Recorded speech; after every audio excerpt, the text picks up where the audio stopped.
Hey everybody, Quantum here, and I'm just going to outline some of the matches that I had recorded from my Season 7 Go Battle League run, where I was able to win 71% of my matches, as you can see on the screen there, 290 wins and 405 matches, or 115 losses. But it was a pretty decent run, being somebody who doesn't have a lot of time to play anymore. I was pretty proud of this. By no means does this mean that I'm a better battler than a lot of the people on the leaderboard who maybe have like 60% win percentages. It just means that I was pretty selective with my battles. But that being said, I did play a fair number of pretty, I guess you can say, sweaty battles. I wasn't playing a lot of spice. I hit this rank mainly in the Open Ultra League. I played that for probably 75% or 300 matches worth of my total battles. And when I hit the ELO ranges, I played nothing but Open Ultra League. I only played Great League for like the ranks 1 to 20. But yeah, I'm going to go into some of the matches and the teams that I use in order to hit this rank. So the first team I want to showcase is Obstagoon, Cresselia, and Articuno. We're met with an Escavalier lead, so really bad because that beats Obstagoon and Cresselia. So Cresselia is a safe swap on this team, and the main point here is you want to lure out a Steel type, because obviously Steel does very well against the back line, but the Steel type is in the lead. So this immediately tells me something, that the opponent stayed in with the Escavalier. Obviously, leading Escavalier means you're weak to Giratina, so they probably have Giratina answers in the back. They're staying in with the Escavalier against the Cresselia, which means they probably have a second Obstagoon counter in the back, so all the signs point to a Charmer being in the back. So what I'm going to do here is actually take this to the 2 shield, because I want to get shields down for my Articuno, because I'm going to have to really depend on Articuno carrying the team by farming down this Escavalier after I take the loss here. So you're going to see me shield this in order to force my opponent to throw their energy. There could have been a case made that was a misplay, because Articuno could come in and tank this energy as well. Everything that Escavalier throws in terms of its charge moves, well, assuming it's running Drill Run and Mega Horn, not Aerial Ace or something, but Aerial Ace is a bad move anyways.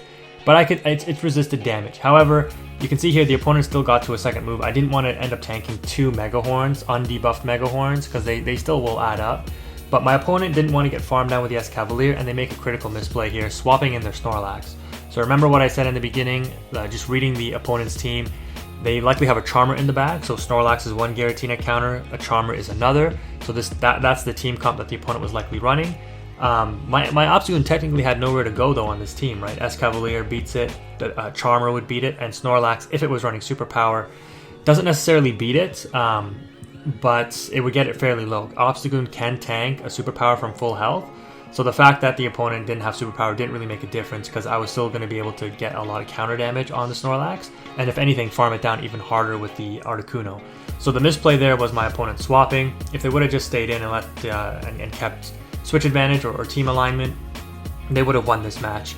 But the way that I've built these teams in order to go on this run in Season 7, I don't like to build really traditional teams, but Obstagoon is the Steel type counter like I mentioned. The back line struggles against Steel, so swapping in the Cresselia will hopefully lure out like an Escavalier or a Registeel, and it can actually chip away at it, as I just saw in that previous matchup. The Cresselia, because it's so bulky, it can really chip away at the Steel types, and then what happens is Obstagoon can come back in and farm it down. As long as they're not with like as long as the opponent's not running like a Togekiss lead and a Registeel in the back, you should be fairly good to win most of your matches. And I'm going to showcase a lot of these negative matchups here where the opponent really has a team comp that beats mine, but I'm still able to overcome it, because the second key that I use in my team comps was just having a massive amount of bulk or a lot of neutral matchups where I could gain an advantage. So Cresselia obviously very, very bulky, as you can see here. After I swapped it in against this Articuno, my opponent for some reason opted to stay in, so our switch clocks are grossly misaligned, and now they're going to switch out to prevent getting farmed down, and I'm going to go into my Articuno. Technically a mistake, I should have gone back into Obstagoon to resist all the Shadow Claw damage, but Articuno can be a little bit of a liability in the back if you don't know the opponent's full team comp. So I opted to bring it in here because it still has a really good match against Giratina, and I know I can farm down after I get this Icy Wind off if the opponent doesn't shield, and have a lot of energy to throw into something else that comes in. And this is where Articuno is strong, right? Where you can switch lock it against a neutral or a positive matchup and just constantly get off those debuffs. So again, Just the philosophy of the team building is having a lot of natural bulk to absorb a lot of damage. I can really be selective with my shields, and then having a bit of an ABB kind of team comp so that I can lure out the weakness and deal with it with my lead Pokemon. So the opponent ends up having a Poliwrath in the back. This is really bad for me because the Obstagoon doesn't really want to see that. However, my opponent knows I switched out with energy on the Cresselia, so it was a misplay on my part going for that Icy Wind. That's why I ended up shielding the Dynamic Punch, thinking, hey, why don't I just go for the Hurricane, because I can just insta-swap into the Cresselia and throw the Moonblast or Future Sight to KO the Poliwrath anyways. So you can see I'm still making misplays, but the team is bulky enough to withstand the mistakes that I make and still come out on top. Okay, so this next matchup here, a Surfetched lead, really bad. If they lead a Machamp or a Surfetched, you have to save swap the Articuno and not the Cresselia, so it deviates from the standard plan a little bit. And sure enough, it lures out the Steel type, which in this case is a Scizor. Very bad for me, again, losing the lead and losing the swap. There could have been a case made there, and I probably should have shielded that, but I didn't want to risk simultaneous KO because those bullet punches really do a lot of damage. But after landing that Hurricane, I think I could have probably won Switch and made this matchup a lot easier for myself. Now, the other thing to consider here is I am running Moonblast and Future Sight, and I do switch over to Grass Knot after this match, I believe, because it makes this matchup here, Lapras on Cresselia, and the Swampert matchup a lot easier. But you can still hang with the Lapras. Cresselia should still beat Lapras with this moveset in an even shielding scenario. But I'm in a tough spot here because I need to preserve this Cresselia for the Surfetched. But the key here, again, is the bulk of the team. Despite Surfetched having such a positive matchup against Obstagoon, Surfetched itself is very squishy. And my opponent opts to burn their shields on their Lapras, which again is questionable because Lapras is pretty bulky. I don't know if they were fearing Grass Knots from my Cresselia, but I'm able to get in my Obstagoon and throw a Cross Chop before my opponent's able to switch out, and they were likely throwing this Surf to burn out the rest of their switch timer, I think. Then they swap into their Surfetched, and again, I think they're forced to throw energy here because my counter damage and throwing a Cross Chop into that Surfetched would put it very low, almost in the range that I could maybe farm down with the Cresselia and then start throwing moves into the Lapras because I still had shields. So my opponent put themselves in a weird position by shielding their Lapras, but I think overall, despite me losing the lead and the swap, I somehow was able to come out of this relatively okay. Barely going to be able to take this match here. So because I overfarmed so much, my opponent throws the Surf, I shield it. 1, 2, 3, and as they're getting the energy for the 4th Ice Shard to get to the final Surf to KO me, I'm able to get off this Moonblast just before they're able to get the energy registration for the Surf and take that matchup barely. But again, if I would have won swap, it would have made that match really easy. So something to take note of there. Always worth going for swap when you know you can line up a really positive matchup in the lead. Okay, so the next matchup here, I've switched over to Grass Knot on my Cresselia. In the Obstagoon mirror match, because my Obstagoon has, I think, like a 10 attack or something, like really low attack, I opt to try to sneak in an extra counter, which I am able to do there. And when you run into this scenario, you just have to pray that there's not a Steel type in the back, because obviously that would wipe your back line. Because you can't really swap the Articuno in against the Obstagoon, because you'll likely get countered by something in the back. So I have to kind of stay in here and take out this Obstagoon with my own Obstagoon, but because I was able to get in the extra counter, I am able to win that matchup. And look at that, they have a Jirachi in the back. So this thing wipes my back line. Thankfully though, I was able to farm down the Obstagoon in the lead, have enough energy that I was one counter away to a charge move, and before the Jirachi's Confusion registers, I'm able to throw a counter and click on my Night Slash and actually get like 30% damage on the Jirachi. Now, all of the moves on my Pokemon now, Psycho Cut, Moonblast, Grass Knot, Ice Shard, Hurricane, Icy Wind, Jirachi resists all of them. But again, going back to the philosophy of the team build, the natural bulk of Cresselia, despite it being in this negative matchup, and the fact that I was able to get that Night Slash off on the Jirachi, that was a critical component there. I'm able to actually win this match, and thankfully my opponent has a Giratina in the back. And that's another facet of this team, is all three of these Pokemon can deal with Giratina. So if there's a Giratina anywhere on the team, you have play against it. There's nothing that Giratina really super hard counters on this team. Yes, Giratina with Shadow Claw does fairly well against Cresselia, but again, you have the Moonblast to draw shields or potentially win that matchup. And then Dragon Breath Giratina actually beats Obstagoon, but again, you can chip away at it with Night Slash.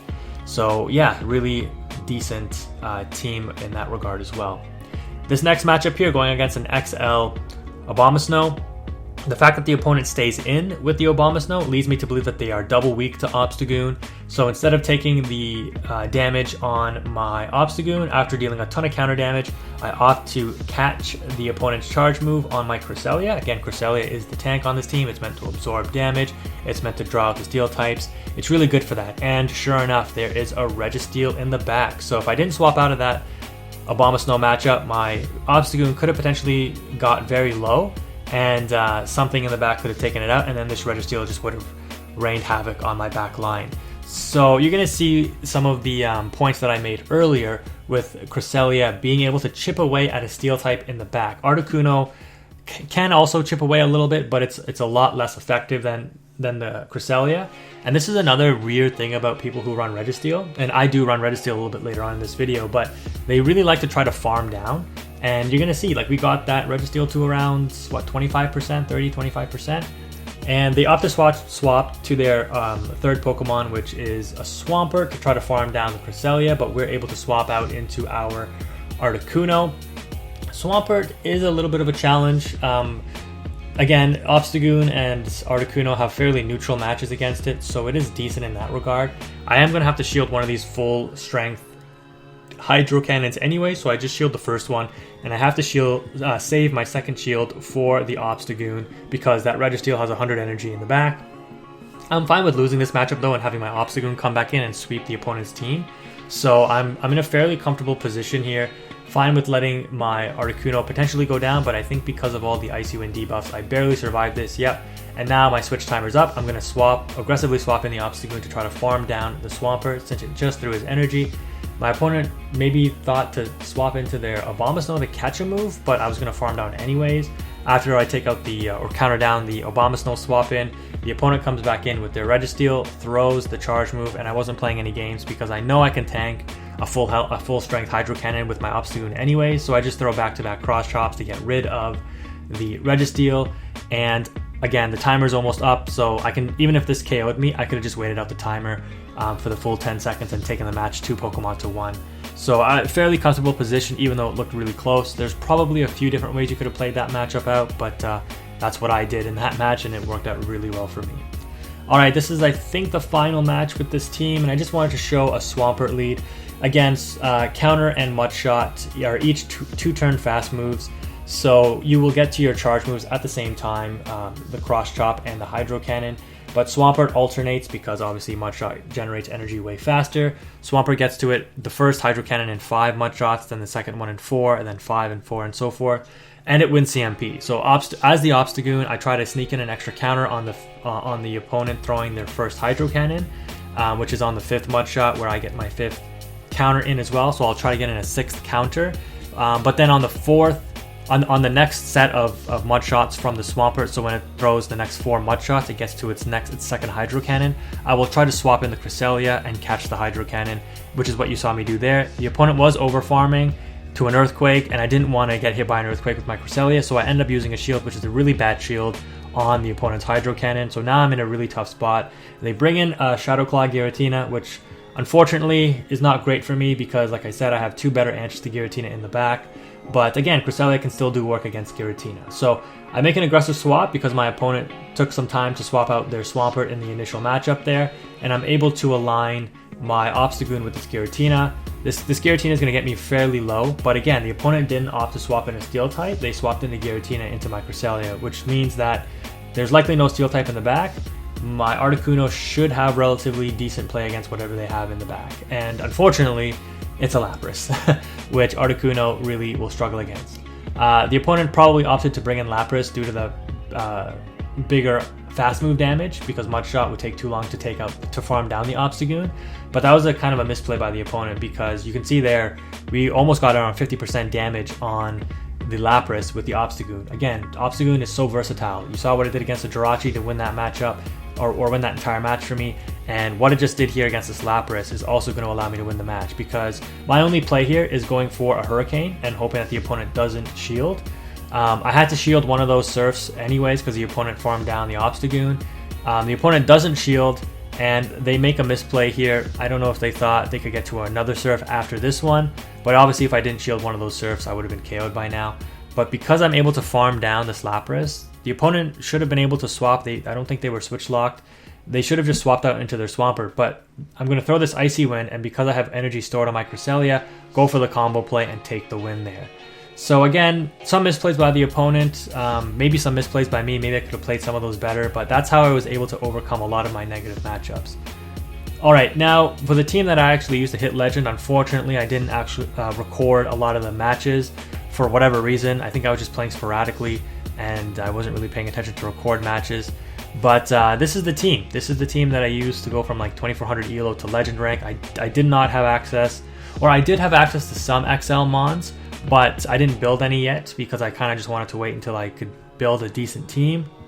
So yeah, I'm going with a Giratina with Dragon Breath in the lead to deal with Obstagoons. And then two things that are weak to Obstagoon in the back, but are very tanky. Again, taking that philosophy of just having tanky Pokemon. Giratina is tanky, Lapras is super tanky, and Registeel is super tanky. Even against negative matchups. Like you can see here, this Stunfisk is throwing super effective Rock Slides into my Lapras, and we can still take those relatively well. Again, it's a non-stab Rock Slide, but Lapras is also throwing stab damage, super effective Surfs into this Stunfisk. So bad lead, right? If you go up against a Charmer in the lead, thankfully both the things in the back deal with Charm very well. And this is why this team works, because Charmer is the biggest threat to Giratina with Dragon Breath. And so you have two things in the back that can deal with Charm.